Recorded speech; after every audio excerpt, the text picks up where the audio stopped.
voy a compartir entonces la presentación.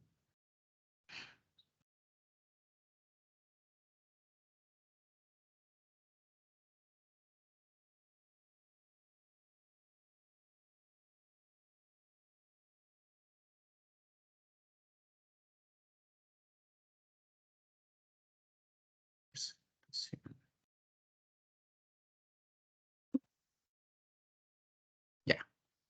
Ah, aquí ustedes están viendo lo que parece aquí, ¿o no? Esto de genética. Ah, lo puedo de minimizar. Ahí está. Que siempre había trabajado con dos pantallas. Ahora tengo solo una. Ya, chiquillos, aquí está lo que les decía. Expresión génica.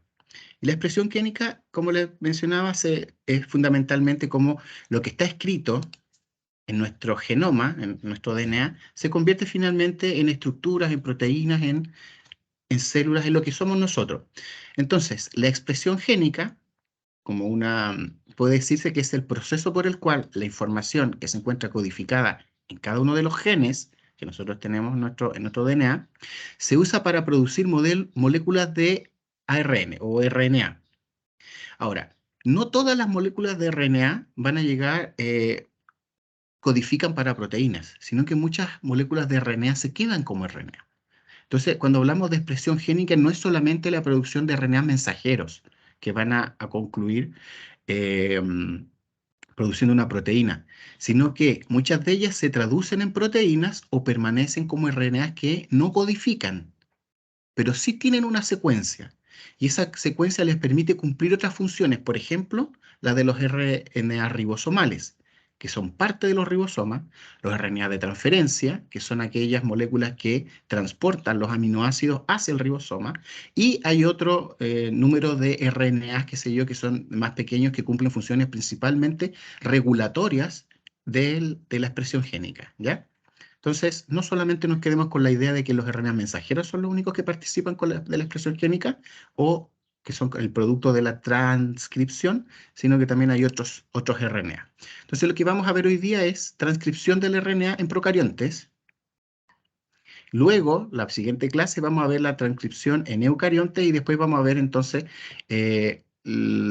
cómo se regulan principalmente las transcripciones tanto en procarionte y eucarionte. Entonces, es una unidad completa, van a ser al menos 3 o 4 clases. ¿Ya? Veamos. En esta imagen que pueden ver ustedes acá, es un linfocito B. Este linfocito B fue activado. Y como fue activado, este linfocito B se va a convertir, se está convirtiendo en una célula plasmática. No sé si recuerdan ustedes en inmunología que cuando el linfocito B se activaba, comenzaba a producir anticuerpos, ¿cierto?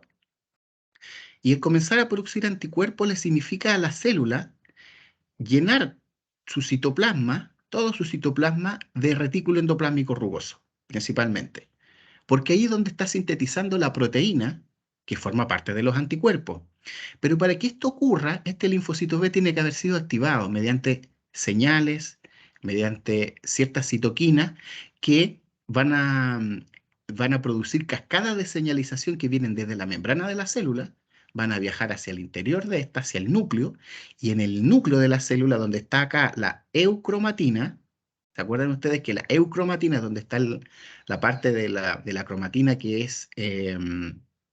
está disponible para la transcripción? Comienzan a activarse una serie de genes que no solamente están asociados con la síntesis propiamente tal de la proteína que es el anticuerpo, sino que con la síntesis de muchas otras proteínas que están asociadas con la generación de más retículo endoplásmico, la generación de más energía a través de las mitocondrias, la generación de otras citoquinas que tienen que ver con la regulación de la respuesta inmune. Entonces, acá en el núcleo de esta célula tenemos esta cromatina que está llena o tiene varios de los genes que están asociados con lo que esta célula tiene que hacer. Y acá en la zona más roja, donde está mucho más condensada la cromatina, que es la heterocromatina, están todos aquellos genes que no tienen que ver con la respuesta inmune, que no tienen que ver con que esta célula sea un linfocito B, ¿cierto? ¿Se acuerdan de eso? Los genes, qué sé yo, que tienen que ver con la producción, no sé, pues de transaminasa que ocurre en las células hepáticas o de neurotransmisores que son necesarios en las células nerviosas.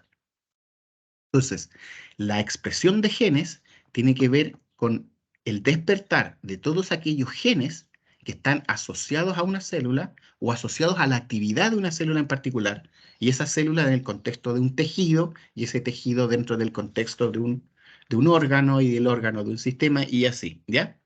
Entonces, tenemos que nuestro cromosoma está asociado a proteínas, y estas proteínas histonas en eucariontes tienen que irse entonces aflojando para permitir que el DNA sea accesible a otras proteínas, que son las que tienen que ver con la transcripción. Y de ahí pasa de estas fibras de 30 nanómetros a fibras mucho más delgadas, que se pueden ver en la microscopía electrónica, donde este DNA está mucho menos empaquetado, lo que permite entonces la accesibilidad, no solamente de las proteínas que tienen que ver con la transcripción propiamente tal, que es la RNA polimerasa, sino que también otras proteínas que son las que remodelan la cromatina, y también de factores transcripcionales que son los que facilitan el que la RNA polimerasa encuentre su promotor y dé inicio a la transcripción. Entonces, lo que les mencionaba, po, en nuestro núcleo lo que tenemos es esto, un gran libro gordo y rojo, donde están las instrucciones de cómo hacer un ser humano, ¿cierto? Paso a paso, escrito por los mismos dioses, ¿cierto?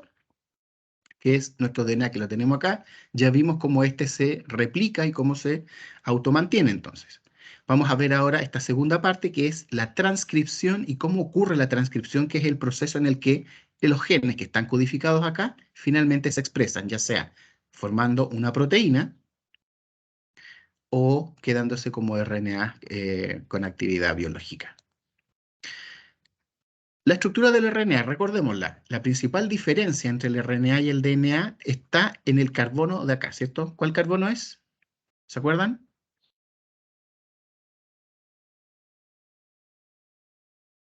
En el RNA, la ribosa, el carbono, ¿cuál será este? Si este es el carbono 1, este es el carbono, ¿se acuerdan, no? El carbono 2 prima, ¿cierto? ¿Sí? El carbono 2' que se encuentra acá, en el RNA entonces tiene un grupo OH que lo hace ser muy reactivo. En cambio, en el DNA carece del grupo OH, tiene solamente un hidrógeno, es mucho menos reactivo y por lo menos es mucho más estable el DNA de lo que es el RNA. Y otra pequeña diferencia está en el uracilo, porque en el DNA tenemos, en lugar de uracilo, tenemos timina, en el RNA uracilo. Y vemos acá que el RNA, si bien su estructura es monocatenario, es solo una hebra, cuando se está sintetizando, forma un híbrido dentro del ribosoma con el DNA. Entonces, esta adenina que está codificando un gen en el DNA va a su complementaria, sobre la complementaria, cuando esté sintetizándose el RNA, va a ser el uracilo. ¿Ya? Dentro, o sea, este no va a ser dentro del ribosoma, esto va a ser dentro de la RNA polimerasa. Y como el RNA también va a tener una orientación que es de 5' a 3', y va a ser leído de 5' a 3' cuando en el ribosoma se estén leyendo los codones. Entonces, 1, 2, 3 codones, o sea, estos 3 nucleótidos van a formar un codón, y la lectura va a ser así, de 5' a 3'. Y eso es importante, y lo vamos a ver por qué, porque la hebra que se va a leer en el DNA va a ser la hebra no codificante. Como el RNA no forma doble hebra, es una hebra simple, forma estas estructuras. ¿Ya? Acá lo podemos ver, qué sé yo, con distintas representaciones.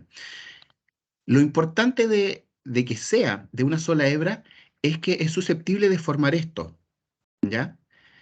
Se pueden encontrar regiones dentro de la misma hebra que tienen complementariedad, y esta complementariedad se le llama complementariedad intramolecular. Entonces, dentro de la misma molécula van a haber zonas que son complementarias, zonas que normalmente van a ser pequeñas, que no van a ser consecutivas, porque acá se genera, por ejemplo, este loop donde no hay complementariedad en ninguna de los nucleótidos que se encuentran acá, ninguna de las bases. ¿Ya? Y esta zona de complementariedad intramolecular va a generar entonces que el RNA produzca estructuras tridimensionales que son bastante complejas. Y una misma secuencia de RNA, dependiendo de cómo se vaya estructurando, puede generar distintas formas, ¿ya? Y hay muchos estudios, más bien termodinámicos, de qué formas podría estar llegando a producirse en 3 dimensiones un RNA con una secuencia determinada al ir buscando entonces aquellos sitios de complementariedad que tengan la menor entropía o que requieran menor energía de producción del enlace, ¿ya? Entonces, a estas distintas zonas que podemos encontrar en el RNA, podemos ver, por ejemplo, que aquí hay una zona de complementariedad, pero no es total. No hay una identidad completa, sino que aquí hay una zona donde tenemos un uracilo enfrentando a una guanina, ¿ya? Y tenemos entonces que se genera este enlace atípico, no Watson y Crick, pero es circunstancial, es solo porque está rodeado de secuencias que sí presentan complementariedad. Por acá tenemos loop internos, donde no tienen complementariedad, pero sí están rodeados de zonas de complementariedad.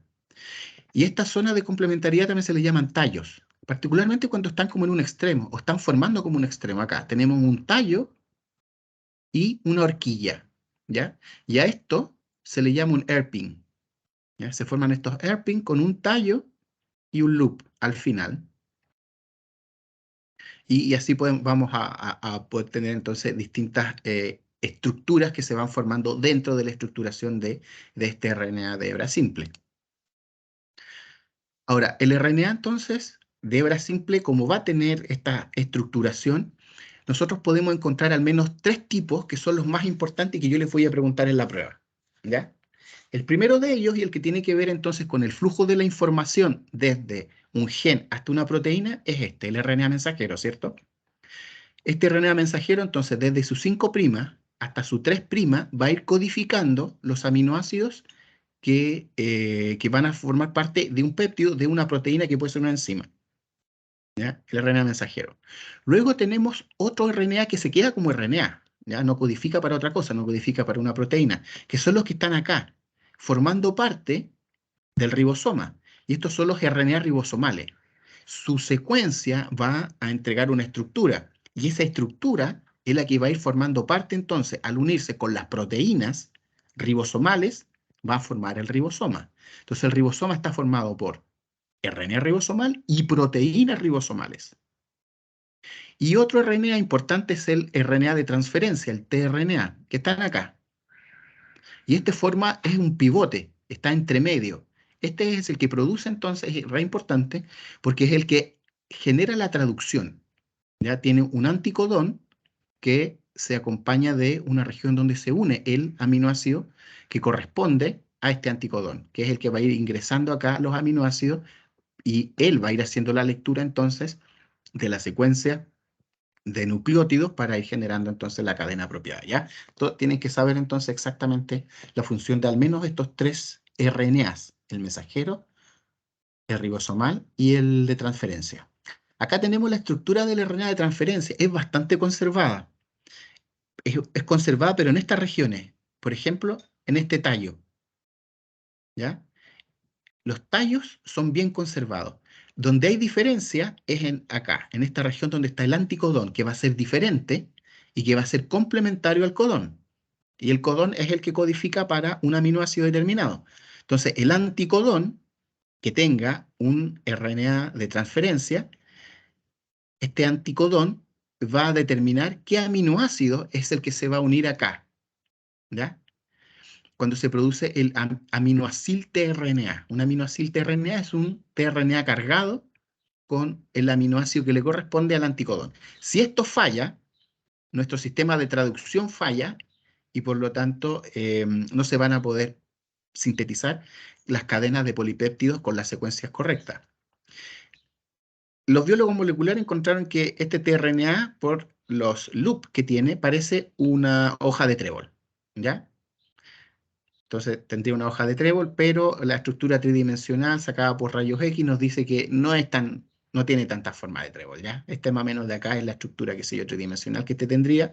Por acá está el anticodón y por acá está el extremo del aminoácido tRNA que se encuentra en el extremo 3' de este RNA de transferencia. Acá tenemos entonces RNA ribosomal y ven ustedes la cantidad de estructuración que este tiene, ¿ya? Muchos tallos, muchos loops internos, muchos loops que forman los hairpin por todos lados. Este parte acá, miren, en el 5' y da toda la vuelta, todo el recorrido, porque es solo una hebra hasta llegar acá al extremo 3' de la cadena entonces de RNA, dando toda esta estructuración en base a complementariedad intramolecular, que le permite a este RNA formar esta estructura tridimensional y formar parte entonces de los distintos dominios que forman parte de un RNA, o sea, de un ribosoma funcional capaz de sintetizar proteínas en el citoplasma de la célula, ya tanto bacteriana como eucarionte. Entonces, les había mencionado que habían otros tipos de RNAs también.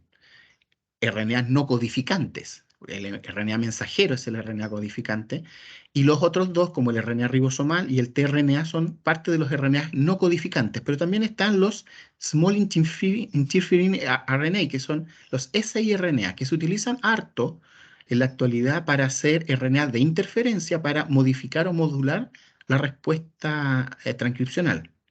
También están los microRNA, Large Intergenomic Non-Coding RNA, Small Nuclear RNA, Small Nucleolar RNA, ¿ya? La gran mayoría de estos otros RNA, por ejemplo, los de interferencia y los nuclear y nucleolares, sus funciones son regular la expresión génica, regular la transcripción, ¿ya? Estos otros dos participan activamente de la síntesis de proteínas, recordemos. El mensajero más el RNA ribosomal y el tRNA, esos tres, tienen que ver entonces con el proceso de transcripción y decodificación de los genes para llegar a producir las proteínas. Y todos estos de acá tienen que ver con la regulación de cómo es que ese RNA mensajero va a llegar a producir una proteína. Ujú. Ahora, se supone que desde los orígenes, bueno, ven ustedes la cantidad de RNAs no codificantes que participan en la síntesis de proteínas. O sea, los RNAs tienen actividad catalítica y por eso se piensa que el origen de la vida se originó con RNAs muy sencillos, autorreplicativos, con actividad catalítica y que podrían ellos mismos codificar para otras cosas. Entonces, se supone que en el origen de la Tierra, el origen de la vida misma, habrían sido los RNA los que comenzaron con eso. Y a los RNAs que tienen actividad catalítica se les denomina ribosimas, ¿ya? Y nosotros tenemos en nuestras células muchísimos RNAs catalíticos, muchísimas ribosimas que participan de muchos de nuestros procesos metabólicos y celulares, ¿ya? Incluyendo el splicing, que es uno de los procesos más importantes de modificación de los RNAs mensajeros. Así que para que vean ustedes la importancia que tiene el RNA en la vida del ser humano. Entonces, para que vayamos resumiendo, acá tenemos un fragmento de DNA, ¿ya? Y este fragmento de DNA está codificando para varias cosas. Entre ellas está codificando, por ejemplo, los RNA ribosomales, ¿ya? Se van a producir RNA ribosomales que van a ir a formar parte de un ribosoma. Por acá tenemos un gen, entonces tenemos gen que codifica para RNA ribosomal. Tenemos gen que codifica para proteínas. Y esto va a generar un RNA mensajero, ese RNA mensajero va a ser traducido en un ribosoma, gracias a los tRNA. Y los tRNA también están codificados en el genoma. Entonces, genes que codifican para los tRNA. Los tRNA van a participar entonces de la síntesis de proteínas. Y por ejemplo, este mismo gen podría estar codificando para las proteínas que forman parte del ribosoma, junto con los RNA ribosomales que forman parte del ribosoma. ¿Ven? Está todo unido. ¿Ya?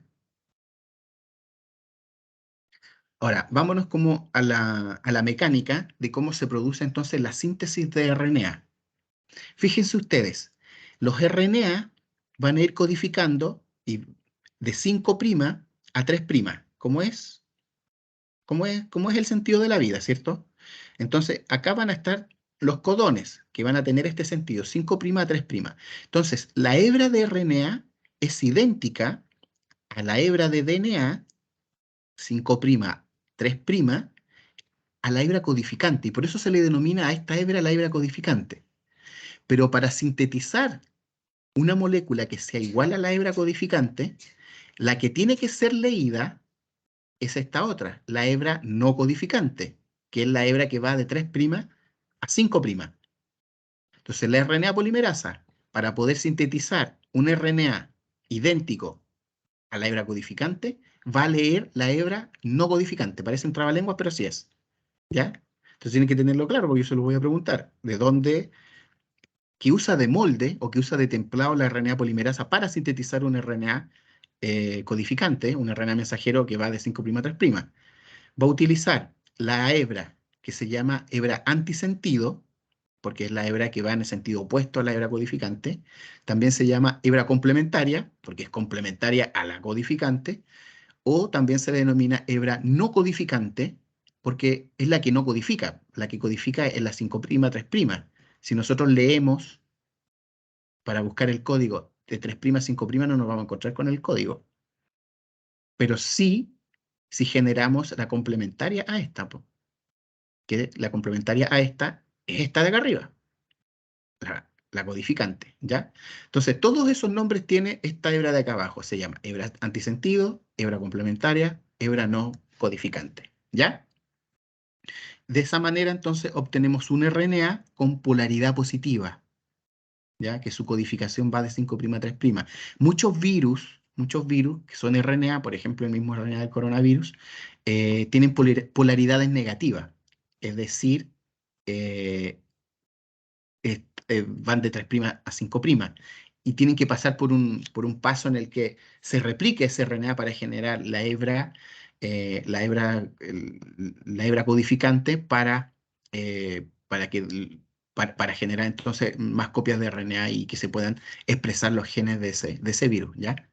Entonces, a eso se refiere la polaridad en el RNA. En un RNA mensajero tiene polaridad positiva.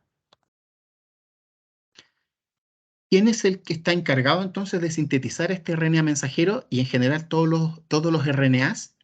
Es la RNA polimerasa. Es fácil, ¿cierto? La RNA polimerasa, entonces la RNAP, es una enzima que sintetiza RNA y que es dependiente de DNA. En bacterias hay una sola RNA polimerasa, que es la que sintetiza todos los RNA, excepto los que tienen que ver con los fragmentos de Okazaki, ¿ya? Porque eso los coloca una primasa. Y la primasa es un tipo de RNA polimerasa, pero cuya única función es sintetizar entonces esos primers para formar los fragmentos de Okazaki. Todos los otros RNAs que se sintetizan, codificantes y no codificantes, en bacterias lo hace la misma RNA polimerasa, ¿ya?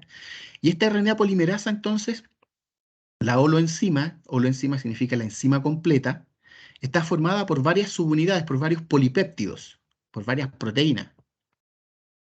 ¿Ya? Tiene dos subunidades alfa, que son pequeñas, tiene dos unidades beta, que son grandes. Bueno, las alfas son idénticas entre sí, tiene dos copias, dos repeticiones de la subunidad alfa. Pero las unidades beta son parecidas entre sí, pero no son idénticas. Por eso tenemos una beta y una beta prima. También hay una subunidad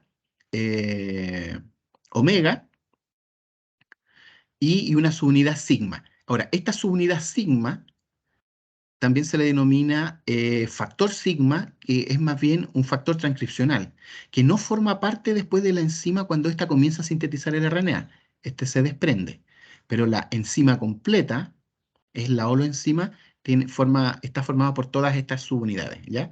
Acá la tenemos esta es la estructura cristalina, es decir, la estructura por difracción de rayos X de la RNA polimerasa, tuvieron que unirla a un híbrido de DNA con RNA. Y aquí se ve cómo tiene canales de entrada, canales de salida, donde se pliega el DNA, se separan las dos hebras de DNA, pues tienen que estar accesibles entonces cada una de las hebras para que se pueda ir sintetizando el DNA. Vemos que acá hay una parte importante en el corazón de la enzima donde hay magnesio. Tal como la DNA polimerasa, esta enzima requiere en su sitio catalítico coordinar magnesio. ¿Ustedes saben para qué, po? Para reducir entonces, para interferir con las cargas de los grupos fosfatos y permitir entonces que se haga el ataque nucleofílico del grupo OH, 3' del RNA, eh, que ya está incorporado sobre el grupo fosfato alfa del nucleótido que está entrando. Los nucleótidos para sintetizar RNA son NTPs, ¿ya? No llevan la D delante. Pues recordemos que la D delante significa desoxi. ¿Ya? Acá son los NTPs. Entonces acá tenemos de nuevo la estructura cristalina por difracción de rayos X de la RNA polimerasa del Thermophilus, ¿ya? Y podemos ver acá que las dos principales estructuras proteicas son la subunidad beta y por acá la subunidad beta prima, que están formando algo así como una tenaza, como las de una jaiba, ¿ya? Acá tenemos una tenaza de la jaiba y por acá tenemos la otra, o sea, como las tenazas de la pinza, que generan acá un canal por donde va a ingresar el DNA de doble hebra. Al ingresar acá a esta zona, va a haber un sitio donde se abre el DNA, se abren las dos hebras para que en el sitio activo se comiencen a incorporar y se forme un híbrido DNA-RNA. Y luego va avanzando, porque la RNA polimerasa va a ir avanzando río abajo, abriendo entonces, rompiendo los puentes de hidrógeno que están uniendo las dos hebras, y por acá, por donde va saliendo el DNA, se vuelven a reasociar para formar el DNA de doble hebra a medida que va saliendo de la enzima. ¿Ya? Por acá tenemos también el magnesio, que es fundamental para es un cofactor fundamental para la actividad catalítica de la enzima. Acá tenemos la representación entonces de los nucleótidos. La N significa que cualquier nucleótido de RNA, que tiene su grupo entonces OH en el 3', y este OH3' entonces, si es que el nucleótido entrante, que está acá está, si la base nitrogenada de este nucleótido entrante es complementaria a la que ya está, que en el DNA, entonces se va a producir el ataque nucleofílico de este grupo OH sobre el fosfato alfa de este nucleótido que viene entrando, ¿ya? Se van a mover la nube electrónica del fosfato, entonces el oxígeno, que es electronegativo, y se va a liberar este pirofosfato, que lo tenemos acá, y va a quedar incorporado entonces este nucleótido a la cadena. Muy similar, igual, ¿no? Idéntico a como ocurre entonces con el DNA, ¿cierto? Solo que la diferencia está acá en el azúcar, que tiene un grupo OH también acá en el carbono 2, en el carbono 2'. ¿Y cómo ocurre entonces? ¿Cuáles serían las fases del ciclo de la transcripción? Está ladrando acá el perro. Voy a ver si funciona este.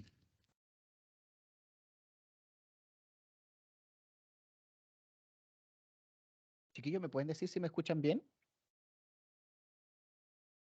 Se supone que estos audífonos tienen reducción de ruido para no escuchar al perro ladrar.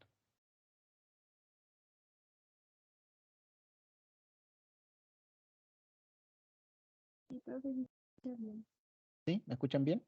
Ya, excelente. Entonces, como todos los procesos en biología siempre tienen al menos tres fases. La fase de iniciación, la fase en que se está sintetizando lo que se tiene que sintetizar, en este caso se llama elongación, y una fase de terminación. Entonces vamos viendo.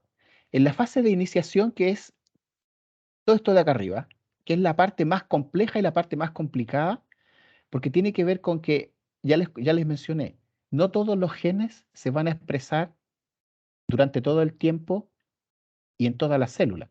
Entonces, el momento en que la RNA polimerasa se une a la región promotora del gen para el cual va a sintetizar el mensajero e inicia la transcripción, está muy regulada. ¿Ya? Hay regulaciones que permiten que esto ocurra.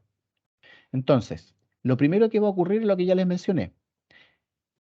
La RNA polimerasa, la holoenzima, es decir, la enzima completa más este factor transcripcional, que es el factor sigma, van a encontrar una región promotora. La región promotora está arriba de la región que codifica el gen, que está acá arriba abajo. Una vez que encuentra esta región promotora, se une con alta afinidad a esta región promotora. Y se va a producir en el factor sigma, que va a pasar desde un complejo cerrado, es decir, el DNA se encuentra como doble hebra, a formar un complejo abierto. En el momento en que una zona río abajo de la región promotora se abre del DNA. Entonces pasa de complejo cerrado a complejo abierto. Y en este complejo abierto ya es accesible la hebra no codificante para comenzar a incorporar los nucleótidos de RNA.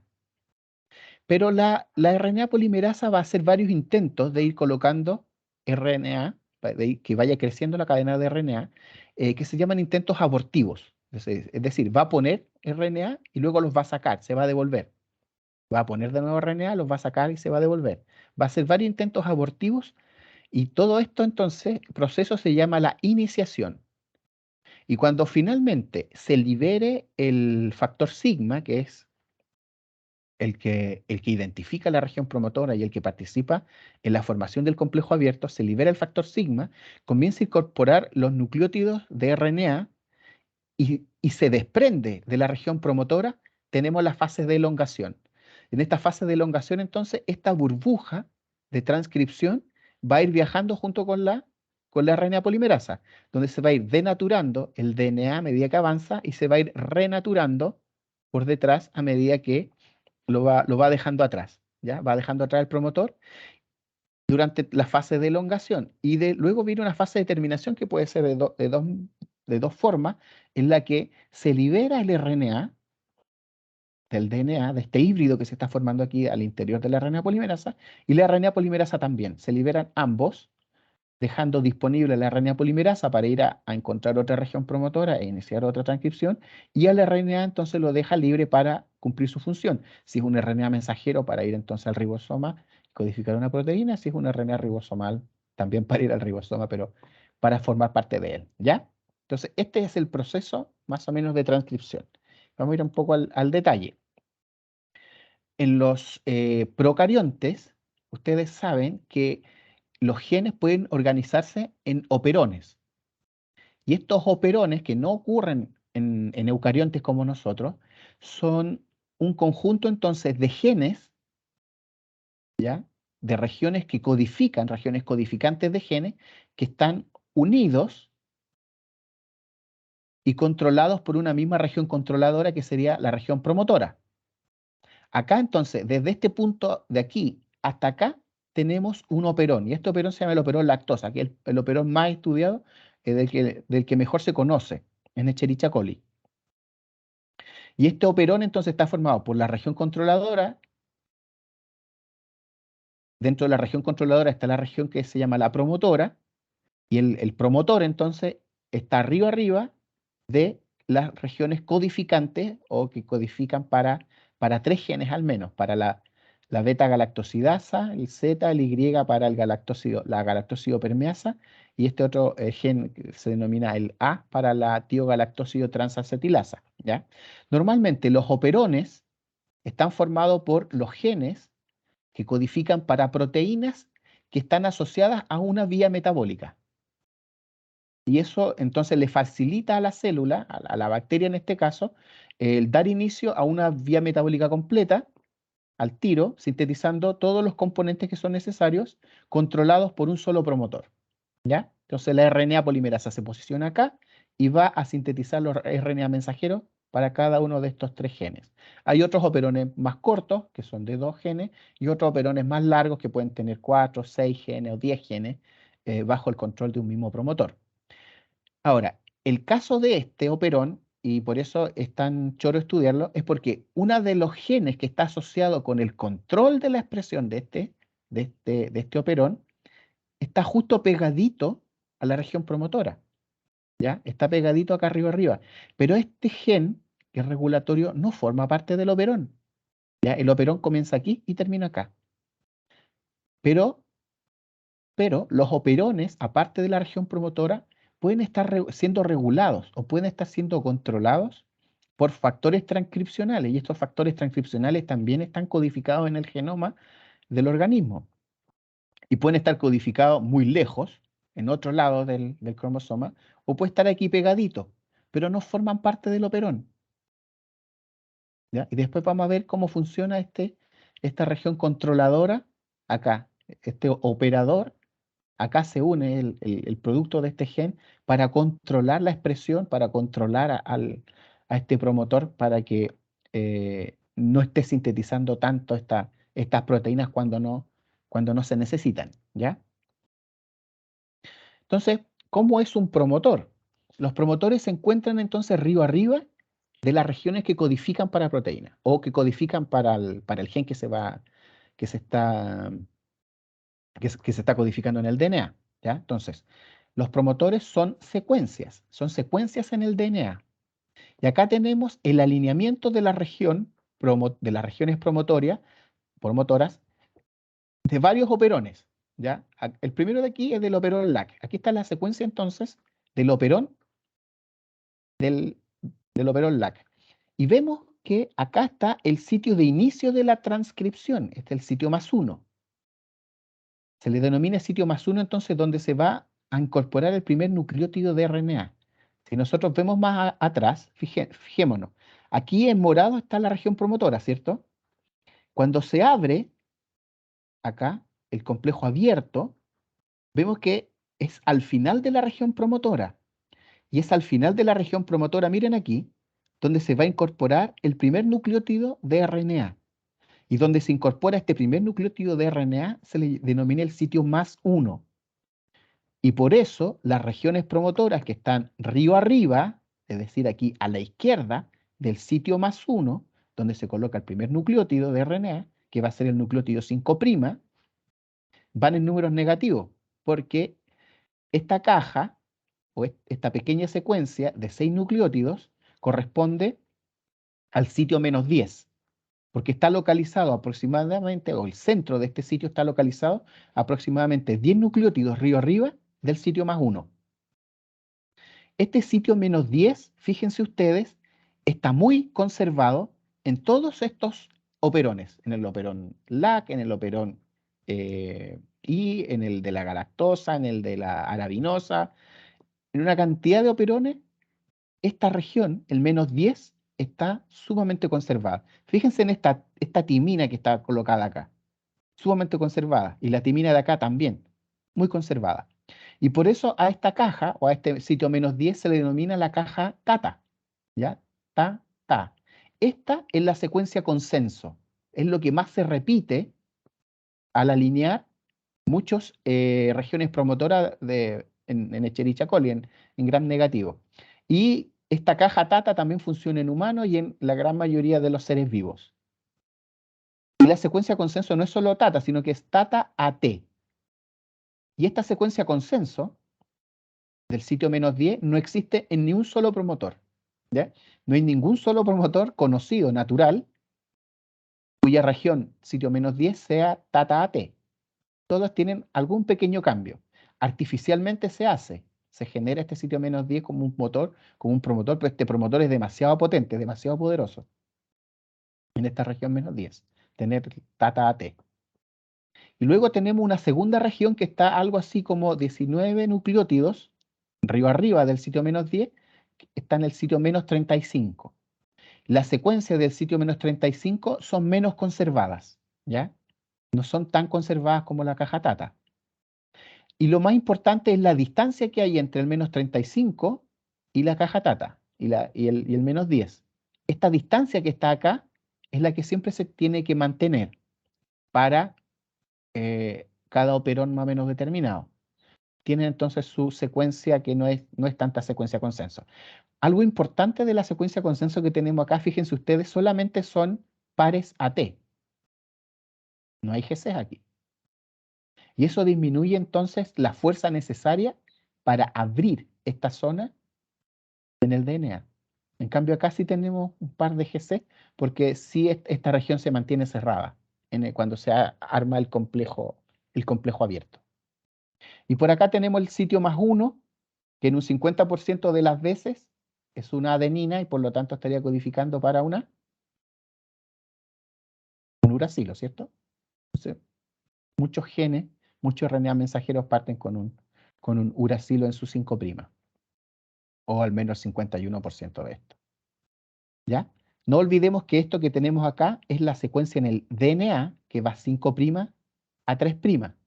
Y lo que se va a leer va a ser la complementaria para que el RNA mensajero tenga justamente esta misma secuencia. Acá tenemos entonces un esquema de cómo se debiese estructurar la RNA polimerasa sobre la región promotora. Entonces, acá estas son las proteínas que forman parte de la enzima.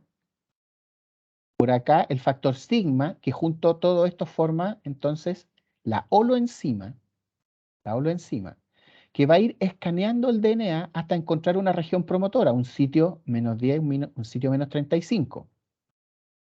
Y en el factor sigma entonces tiene zonas. Una de esas zonas es el sigma 2. Acá, este es el sigma 2. Este sigma 2 es sumamente importante porque es el que produce el melting del DNA y la formación del complejo abierto, que es necesario entonces para poder empezar a incorporar los nucleótidos de RNA. ¿Ya?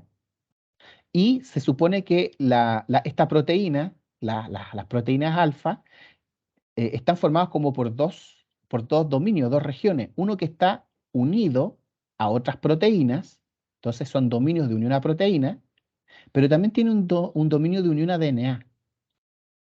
Y que esta proteína alfa podría estar uniéndose a elementos que son regulatorios dentro de la secuencia de ADN en el cromosoma bacteriano. Entonces participan de la regulación de la expresión de este promotor. Qué tan fuerte es este promotor. Para dar inicio acá, esta flechita está indicando el sitio +1. Desde aquí parte la síntesis entonces de RNA. No parte en la región promotora. Parte a 10 nucleótidos más o menos del sitio -10, que es donde está el sitio +1. ¿Ya? Claro, por aquí se va produciendo entonces el RNA mensajero de 5', el RNA mensajero acá tiene 5', 3'. Entonces va a ir leyendo la hebra no codificante. ¿Y cómo se produce entonces la abertura o el melting del DNA? Es por termodinámica. Y no se gasta energía en forma de ATP, sino que la misma torsión, la torsión negativa que tiene el DNA, va a facilitar que acá en el sitio -10, acá tenemos, miren, el sitio -10, -9, -8, -7. Es la región promotora, entonces aquí está la caja TATA AT, la región TATA AT. En la proteína entonces del factor sigma, en la zona, en el sigma 2, se generan estos bolsillos que son termodinámicamente favorables para que las bases nitrogenadas de estos nucleótidos entren. Se dan vuelta, ¿ya? Se dan vuelta y entran a estos bolsillos que están en la proteína. Y por lo tanto se abre esta zona de la región promotora. Como es rica en AT, es más fácil, porque tiene solamente dos fuentes de hidrógeno, ¿cierto? Y aquí entonces como que se inicia la burbuja de transcripción, pero el primer nucleótido se va a ir a colocar 10 nucleótidos más abajo, ¿cierto? En el sitio +1. Ahora, a este factor que yo les he mencionado harto, es el factor sigma, también se le llama sigma 70 porque su peso molecular es de 70 Dalton. También se le llama factor sigma principal, porque es el factor sigma o factor transcripcional más relevante para la expresión de la mayoría de los genes que están presentes en Escherichia coli. ¿Ya? Entonces este factor sigma 70 o factor sigma principal, es el que participa junto, que se une a la RNA polimerasa para expresar la mayoría de genes de Escherichia coli. También hay otros sigma 30, sigma 60, que tienen que ver con ciertas funciones especiales, como por ejemplo la respuesta a shock térmico. ¿Ya? Cuando las bacterias entran, por ejemplo, en un sitio donde hay una alza de temperatura, otros factores sigma se unen a la RNA polimerasa para inducir la expresión de genes de respuesta al shock térmico. No son los genes habituales de crecer, multiplicarse y dividirse. Entonces acá tenemos la mecánica de más o menos cómo va funcionando. Les había mencionado entonces, las dos proteínas más grandes de la RNA polimerasa son el beta' y el beta, ¿cierto? Que forman como estas pinzas o sea, como estos dedos de una pinza de una jaiba. Por aquí entra el DNA de doble hebra y hay una zona entonces donde está acá el factor sigma, que va a permitir que se abra, ¿ya? La hebra se separen las dos hebras de DNA. Hay un rubber o timón que va a ir separando después el DNA del RNA, pero acá todavía no se empieza a sintetizar el RNA. Acá está el sitio -10, por acá está el sitio +1, ¿cierto? Y por acá se va a empezar a sintetizar el RNA. Por acá atrás va saliendo el DNA que se vuelve a renaturar, va saliendo como DNA de doble hebra, entra como DNA de doble hebra y sale como DNA de doble hebra.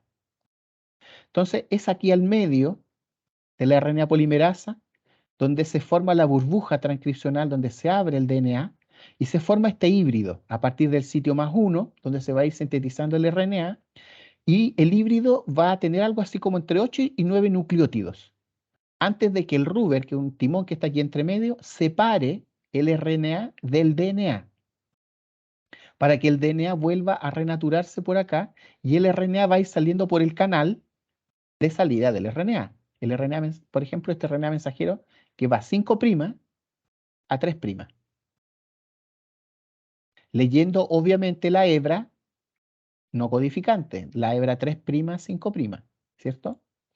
Ahí tenemos otra representación, tenemos el DNA que entra, el DNA que sale, por aquí está el timón que va a ir separando el DNA del RNA, el híbrido DNA-RNA, por acá es el canal por donde van entrando los NTPs, ¿ya? No los DNTP, sino que los NTPs, que son los nucleótidos de RNA, para ir siendo incorporados entonces en el extremo 3' de la hebra de RNA que están haciendo.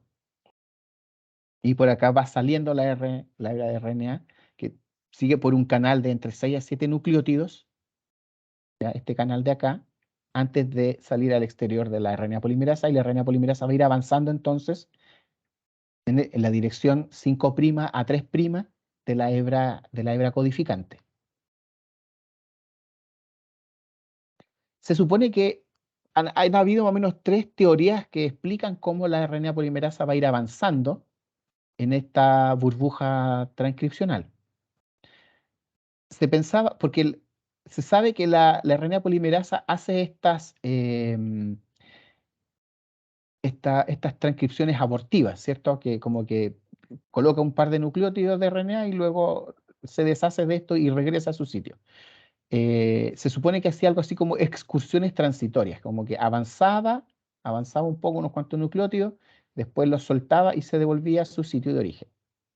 Luego se pensó que la RNA polimerasa era como una cuncuna que podía como que alargarse, ¿ya? Alargarse, como que se ponía más flaca, se alargaba y luego se volvía a contraer mientras iba colocando los RNA y luego se devolvía a su sitio. Pero lo que se piensa ahora, el modelo del arrugamiento, que es el que tiene más sentido, es que como que va, como cuando nosotros empezamos a tirar un mantel de la mesa con los dedos, que va arrugando el DNA, como que lo va tirando dentro de sí misma, generando estos loops dentro, al ir sintetizando el RNA, antes de soltarlo en esta fase de síntesis abortiva.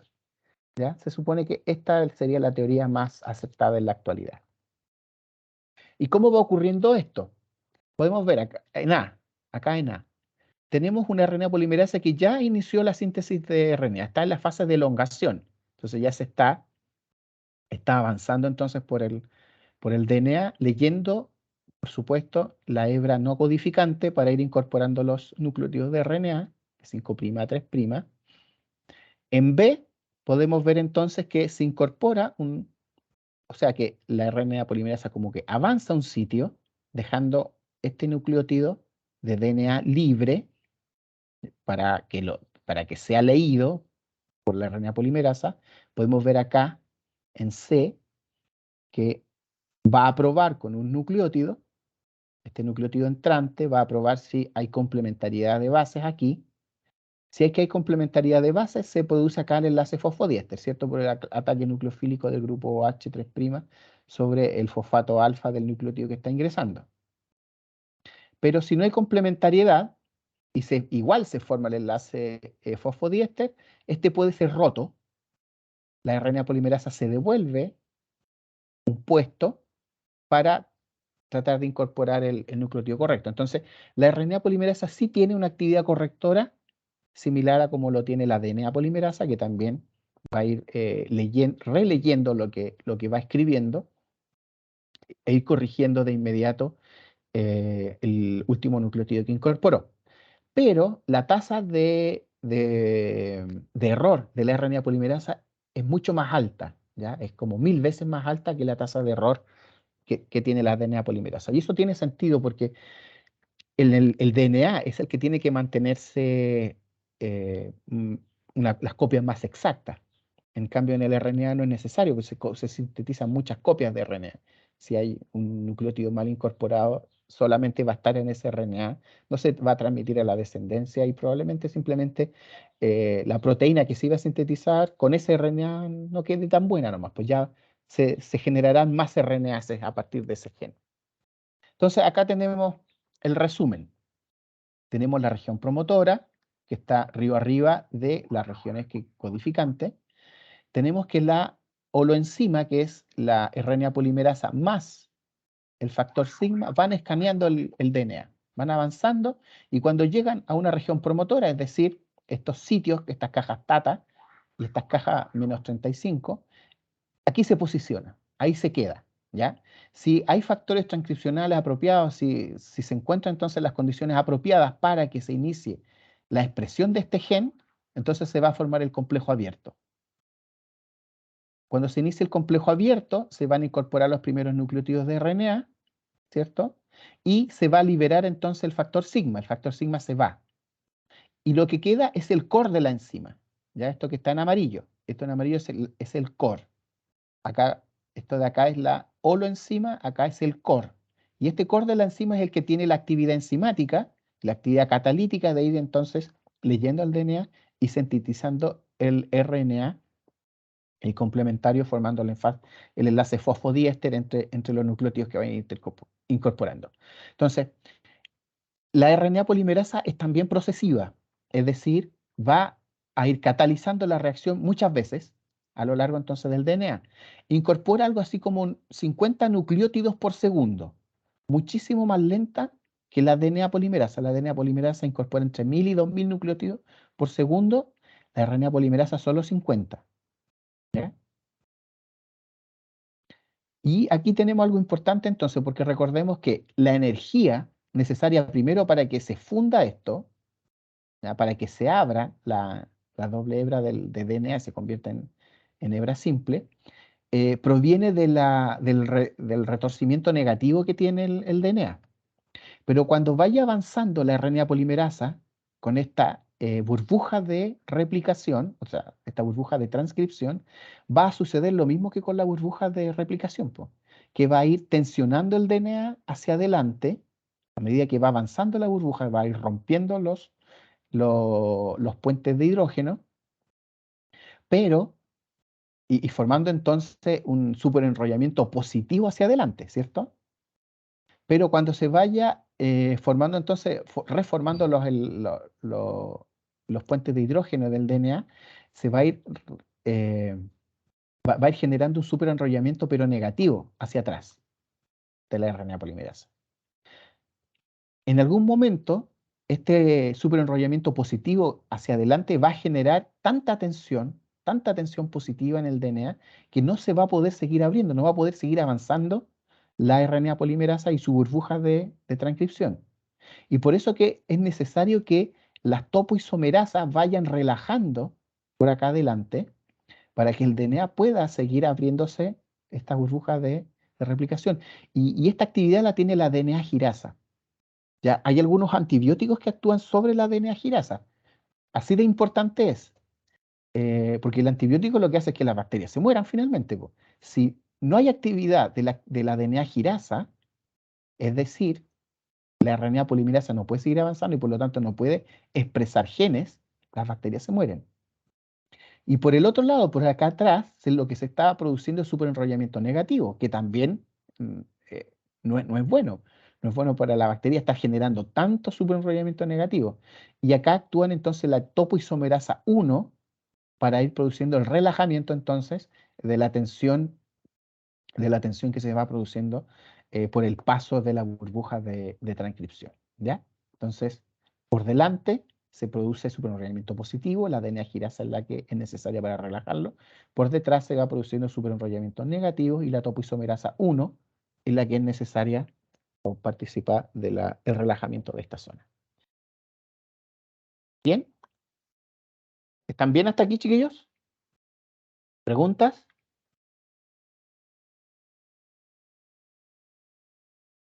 ¿Están ahí todavía? ¿Me están escuchando? Ya va quedando poquito. Entonces, aquí tenemos un video.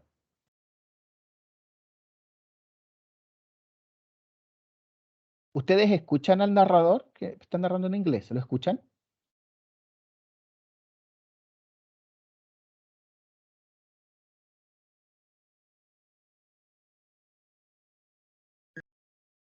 No, profe, no se escucha.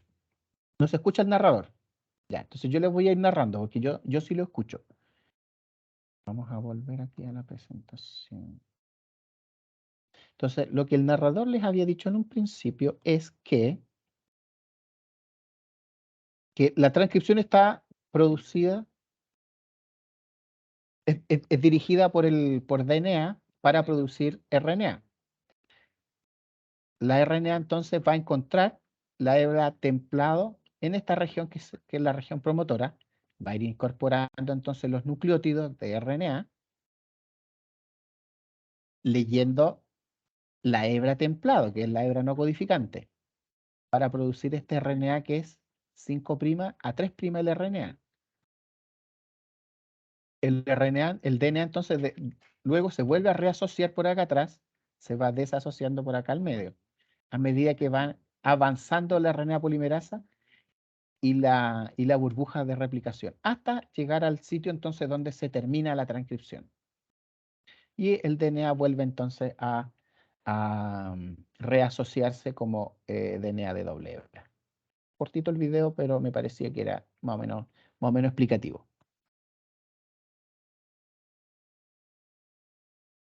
Entonces, vamos a ir viendo consolidando algunos detalles. Ya nos quedan algunos minutitos todavía. Y podemos ver entonces que la RNA polimerasa es procesiva, es decir, va a ir avanzando, va a ir generando la síntesis de RNA a lo largo entonces de lo que se corresponde al gen, ¿ya? O los varios genes en el caso de que sea un operón. Y eso explica más o menos estas formas o estas figuras que parecen como unos árboles de Pascua o como unas hojas que se pueden ver en micrografía electrónica de células que están activamente transcribiendo genes. Y lo que nosotros estamos observando acá es que aquí al centro está el DNA, ¿ya? Por acá es donde se inicia la transcripción, por acá está el sitio +1, y por acá termina la transcripción. Entonces lo que estamos observando acá son muchos RNA mensajeros que se van sintetizando desde el principio, y por eso son más cortitos, hasta el final del gen donde están los RNA mensajeros más largos, porque este gen está siendo activamente transcrito por una RNA polimerasa, 2, 3, 4, 5, 6, cientos de RNA polimerasa están transcribiendo al mismo tiempo el mismo gen, solo que cada una comenzó en un momento diferente. Entonces, esta está recién comenzando y la que está acá ya está terminando. Esto pasa principalmente con estos genes que son los genes que codifican para el RNA ribosomal. Entonces, acá no se está produciendo en realidad un RNA mensajero, están produciendo RNA ribosomales. Y aquí están codificados los 3 principales RNA ribosomales de las bacterias. Y por eso vemos que se encuentran, no en tándem, pero muy cercanos, el RNA ribosomal, el 18S, el 5S y el 23S. ¿Ya? Con una alta actividad. Entonces, una de las gracias que tiene la transcripción es que las RNAs polimerasas, una vez abandonan la región promotora y comienzan con la elongación, esa región promotora queda disponible para que otra RNA polimerasa se una y comience a transcribir también.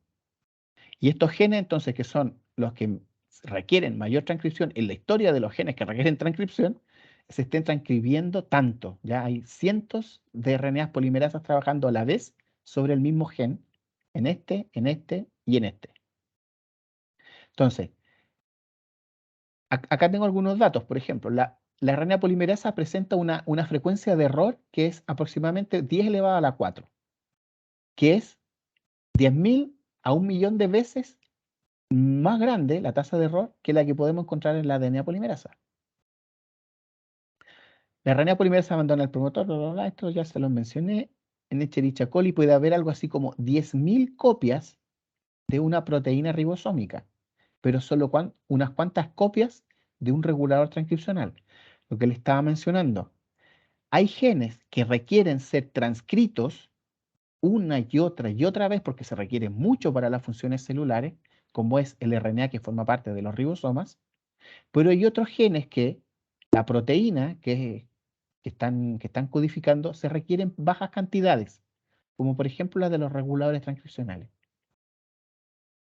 ¿Ya? Y por eso se requiere de la regulación de la expresión. Y estos reguladores transcripcionales son los que participan de eso. Participan de ir regulando qué genes son los que se van a transcribir así, como este, gastando una gran cantidad de energía, y qué genes van a necesitar una transcripción mucho más lenta. ¿Ya? Entonces, vámonos ahora al término, porque yo les mencioné que acá, en este arbolito de Pascua, acá se inicia la transcripción, o sea, acá está la región promotora, ¿cierto? Pero por acá termina. ¿Y cómo termina? Hay dos formas. Hay dos formas que puede terminar. Una de ellas es independiente de Rho y está dada por una secuencia que se encuentra acá en el final del gen o de la secuencia que codifica para el gen. Y esta secuencia es una diada. ¿Ya? Es una diada porque está formada por dos regiones, miren, que son palindrómicas, pero están separadas. Entonces, hay una simetría de diada, no es un eje de simetría central porque no están juntas, sino que hay un pedazo entre medio. Entonces, es una simetría de diada. Estas son regiones palindrómicas y son autocomplementarias. Entonces, cuando se sintetiza el RNA, como tiene estas regiones que son autocomplementarias, esta zona de acá con esta de acá, se va a formar esta espiga con este loop. Este loop es la región que está acá al medio que no es autocomplementaria. No hay una complementariedad intramolecular, pero en estas regiones de acá sí se genera este loop. Y este loop entonces va a hacer que la RNA polimerasa se separe acá. Cuando se forma el loop del RNA que todavía sigue unido al DNA, este loop se va a meter entre medio, va a evitar entonces que la RNA polimerasa pueda seguir avanzando y como que lo va a tirar para que se rompan estas puentes de hidrógeno y el RNA se separe entonces finalmente del DNA y salga de dentro de la RNA polimerasa. Entonces, esta es una de las formas en que se produce la terminación, que es independiente de Rho. Y ya que hay una forma que es independiente de Rho, tendrá que haber una que sí es dependiente de Rho. Y Rho es una proteína. Y como es una proteína, está codificada por algún gen, ¿cierto? Y ese gen, entonces, se expresa en forma de estos polipéptidos, que son idénticos cada uno entre sí. Son 6 que forman esta proteína Rho. Esta proteína Rho es una proteína que se une a RNA de hebra simple y que va, cuando encuentra un RNA de hebra simple, se supone que se une en él y comienza a escanear río abajo. Y como que va pillando a la RNA polimerasa. Y cuando la pilla, como que no la deja seguir avanzando, pega el tirón y saca el RNA. Entonces esa sería la forma de finalizar la transcripción dependiente de Rho mediante entonces esta proteína Rho. Y hasta ahí llegamos, pues chiquillos. Esa fue la transcripción en procariontes. Algunas de las conclusiones que podemos ver son que la expresión de genes inicia con la transcripción del RNA. ¿Ya? Para que los genes entonces puedan expresarse, es necesaria la transcripción. La transcripción es catalizada por ¿qué cosa? Las RNAs polimerasas, que son diferentes de la primasa. ¿Ya? La primasa también es una RNA polimerasa, pero no tiene que ver con la transcripción, o sea, no tiene que ver con la transcripción, no tiene que ver con expresión de genes, sino que tiene que ver con la formación de los fragmentos de Okazaki en la replicación. En procariontes, la holoenzima es la enzima completa, es decir, el core de la RNA polimerasa, que tiene la actividad enzimática, más el factor transcripcional que le permite unirse a la región promotora e identificarla. Y el factor transcripcional entonces más frecuente o principal, y por eso se llama factor sigma principal, es el sigma 70. Entonces, todos estos factores transcripcionales que se unen o que forman parte de la enzima se llaman factores sigma.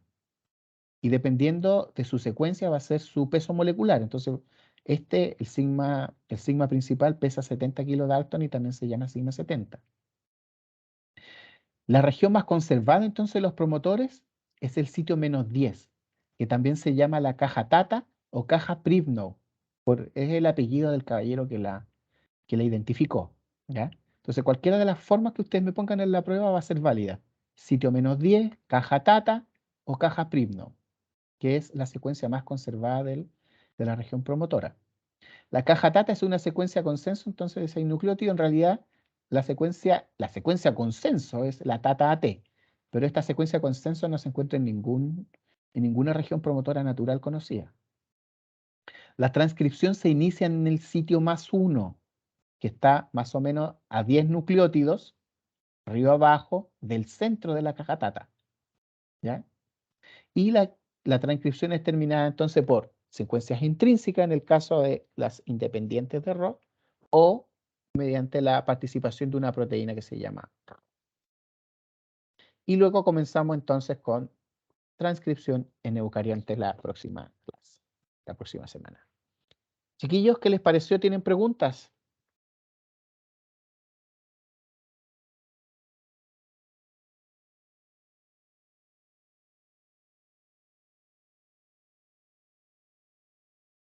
Se quedaron paralogizados.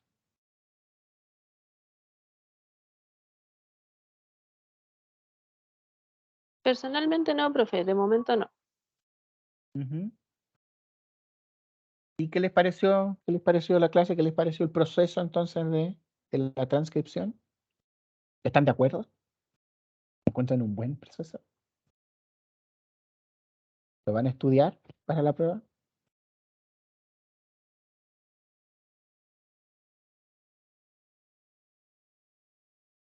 Espero que sí. Ya pues jóvenes, entonces espero encontrarme con ustedes el próximo martes, si es que no hay algún otro evento que impida nuestra reunión, y que les vaya bien, pues. Les voy a subir entonces un nuevo archivo con la clase, porque algo les coloqué, que yo las voy adecuando, pues voy colocando algunas cosillas, que sé yo, las voy actualizando. Así que esta segunda parte entonces, que es de transcripción, que va a ser transcripción en eucariontes, yo creo que se las voy a subir de nuevo, y ahí ya sí pueden imprimir todo, si quieren imprimir todo, para que tengan la versión más actualizada, ¿ya? Nos vemos entonces. Cuídense. Chaito, Chao, profe. profe. Chao. Ya, profe. Chao, Chao, profe, gracias. chao. Chao, profe.